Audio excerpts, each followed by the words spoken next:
नमस्कार दोस्तों, कैसे हैं आप सभी। हमारे YouTube चैनल में आप सभी का स्वागत है। आज की कहानी में एक 31 साल का लड़का जिसकी अच्छी खासी नौकरी, करीब 60 लाख रुपए का पैकेज, शादी को अभी महज 3.5 साल ही हुए थे और दो छोटे छोटे जुड़वा बच्चे। बाहर से दिखने में जिंदगी बिल्कुल ठीक ठाक दिखाई दे रही थी, लेकिन दिल्ली में एक ऐसा विवाद हुआ है जिसकी शुरुआत बच्चे को दवाई लगाने से हुई थी। लेकिन आखिर में एक परिवार का बेटा हमेशा के लिए दुनिया छोड़कर चला गया। यह कहानी है दिल्ली के निहाल इलाके में रहने वाले सॉफ्टवेयर इंजीनियर विनय गुप्ता की। विनय नोएडा की एडोबी कंपनी में सॉफ्टवेयर इंजीनियर के रूप में काम करते थे। परिवार के मुताबिक उनकी सालाना कमाई करीब 60 लाख रुपए थी। करीब 3.5 साल पहले उनकी शादी रेखा से हुई और अभी उनके दो जुड़वा बच्चे थे, करीब 3 महीने के, एक बेटा और एक बेटी। लेकिन विनय के परिवार का कहना है कि शादी के बाद से ही पति पत्नी के बीच छोटी छोटी बातों को लेकर लड़ाई झगड़े होते रहते थे। सास और बहू के बीच में भी विवाद की बातें सामने आती। सास सेकंड फ्लोर पे रहती थी और विनय और रेखा थर्ड फ्लोर पे रहते थे। परिवार का आरोप है कि रेखा के मायके वालों की तरफ से विनय को पहले भी धमकियां दी जाती थी।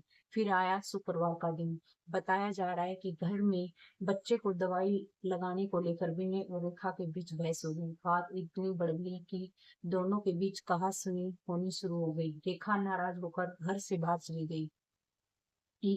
लेकिन करीब 10 मिनट बाद रेखा घर वापस लौटी। लेकिन इस बार वो अकेली नहीं आई थी, उसके साथ उसके मायके के लोग भी शामिल थे। सीसीटीवी में रेखा के साथ उसकी भाभी, दो भाई और परिवार के अन्य लोग भी तस्वीर में सामने दिखाई दिए। विनय के परिवार का आरोप है कि घर में पहुंचने के बाद विनय ने उनसे पानी पूछा, लेकिन उन्होंने विनय के साथ सीधी मारपीट शुरू कर दी। परिवार का आरोप है कि विनय का गला दबाया गया, उसकी छाती पर हाथ पैर से वार किए गए। उसकी मां ने बेटे को बचाने की कोशिश की, लेकिन उसकी बहू रेखा ने उनको दूर झटक दिया। कुछ ही देर बाद विनय की हालत इतनी खराब हो गई कि वह अपने पैरों पर ठीक से खड़ा भी नहीं हो पा रहा था। पड़ोस के सीसीटीवी में एक और तस्वीर सामने आई है। एक व्यक्ति विनय को कंधे पर उठाकर घर से बाहर ले जाता हुआ दिखाई दिया।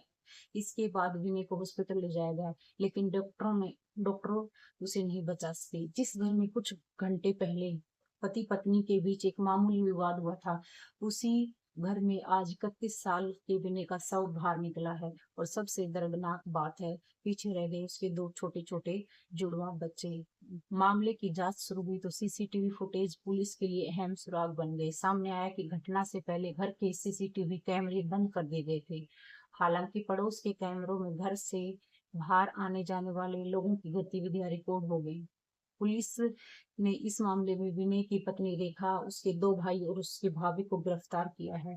वहीं पुलिस बाकी आरोपों और घटनाक्रम की भी जांच कर रही है। फिलहाल इस मामले में अदालत का फैसला आना बाकी है और आरोपों की पूरी सच्चाई जांच और कानूनी प्रक्रिया के बाद ही सामने आएगी। लेकिन यह घटना एक सवाल जरूर छोड़ के जाती है। आखिर एक पति पत्नी के बीच बच्चों को दवाई लगाने जैसी छोटी सी बात इतनी बड़ी बात कैसे बन गई कि एक 31 साल की इंजीनियर की जान चली गई। कई बार घर में छोटी मोटी बात पे हुई बहस बस इतनी बड़ी बन जाती है कि वापस लौटने का मौका ही नहीं मिलता। और विनय की हुई दर्दनाक मौत इस बात का एक अच्छा खासा उदाहरण है। नमस्कार।